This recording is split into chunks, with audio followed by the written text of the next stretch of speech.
Hello, grade 12. Let's look at this Loci on mechanism now. Let's look at this one here. For the given mechanism, in this mechanism, crank OA is our crank. It rotates.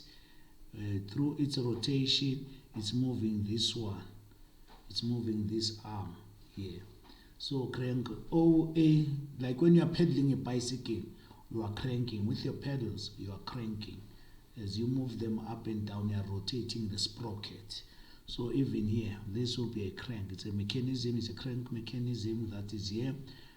OA is rotating. It says for the given mechanism, crank OA revolves in an anti-clockwise. Here is a sign. It goes anti-clockwise, revolves in an anti-clockwise direction about point O. About this point, this is your center. It revolves around that. While AB slides through the pivoted block, this block is pivoted here, which means if this is my pivot, this pencil, it will pivot here. It balances, it may move to the left and right, but it is fixed here. It's pivoted here. So point C is a pivot, and then while AB slides through the pivoted block C, this block C, when it slides, it means this AB crank, if it slides, it moves inside. It slides inside. It is part and parcel of this. It is in contact with this block C. Through the pivoted block, draw the locus of point B. Let us locate point B. As this thing rotates, point B will be moving all over the place on this area here.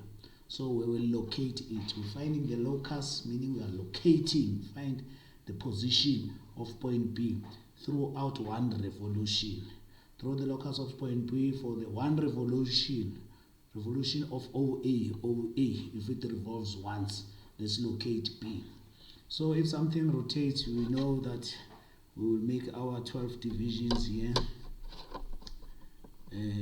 divisions of 30 degrees, make that.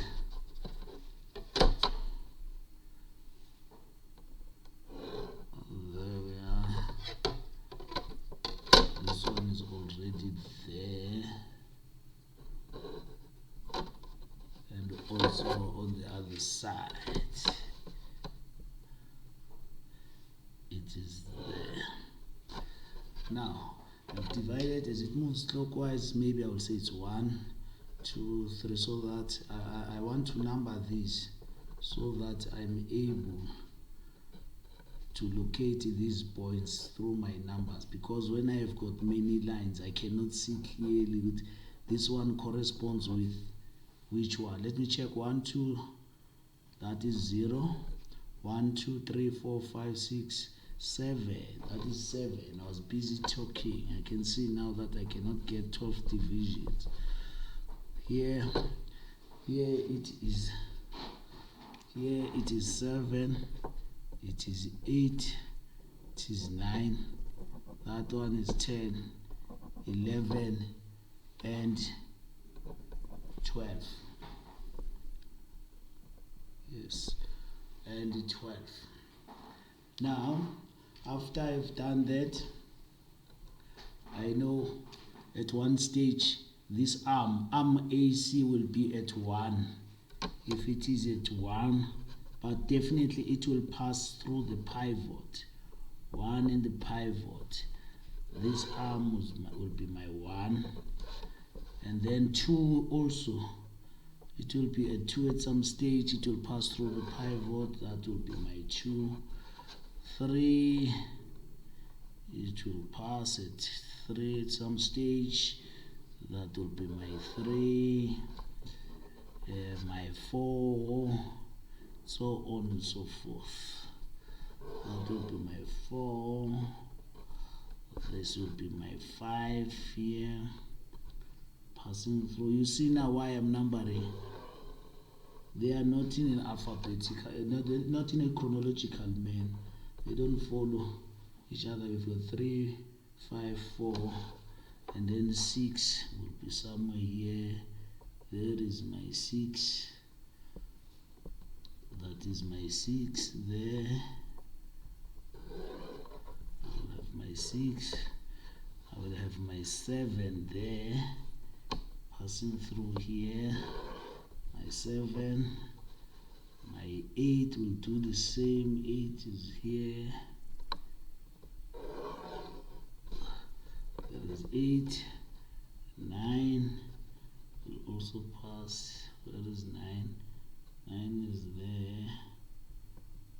It will pass through. 9. 10. 10 is there. There is my 10. 10. My 11. 11 is there. That is my 11. So, but now, yeah, it keeps on passing through there. Now we will measure the length, because when you look at the length of it, it's AB. We take the whole length. AB is how many millimeters. Let's see whether I can be able to measure my length using my compass, taking the whole length of that. Let's see how big is my compass. If we can be able to measure that. Almost. Can I force it? Let's check, boy. Let's check. Yes, there is that length. Now my one will start here. Actually, if I was smart enough like you are, I would have measured it the first time I was doing that. There is one. One will pass. There is my 1. There is my 1. It will end here. 1, 2. I put it at 2 there. There is my 2. You can see I've numbered them. There is my 2. So that these many lines cannot confuse me. 3. Where is my 3? My 3 is this one. My 3 is that one over there. And then my 4 is that one. There is 4 there. 5 will be this one. 5. 5 will be. Remember, you see now I've confused a little bit. 5, 3, and 4. They are almost in the same direction, but I can verify by doing that, passing through there. Then I know that is my 3. My 3 is that one.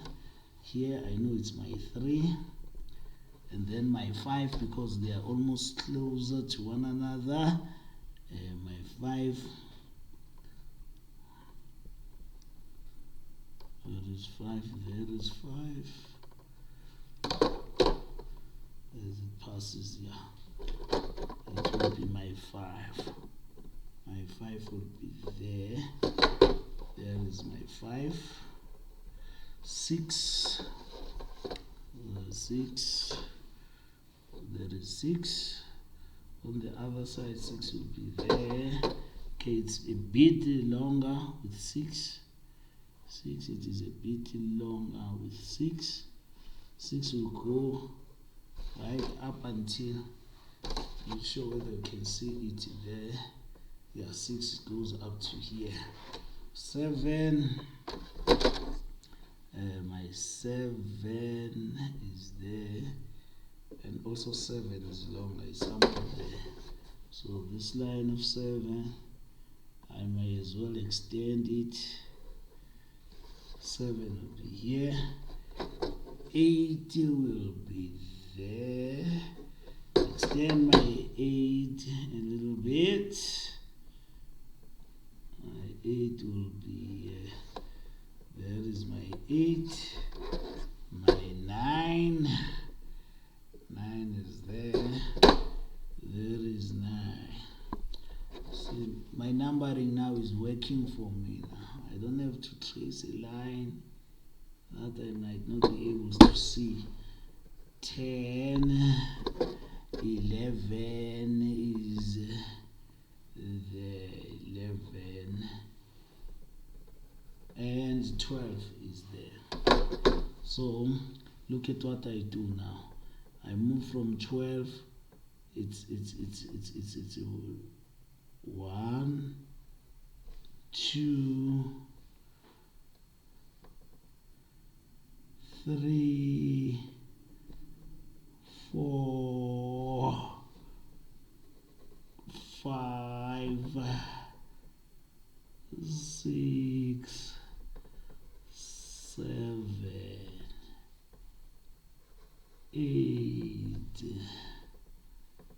9, 10, 11, and 12. Voila, it's done. There we are. So at any given point, the locus of point B will be this one. There it is. Now I'm sure I've joined from 1 to 12.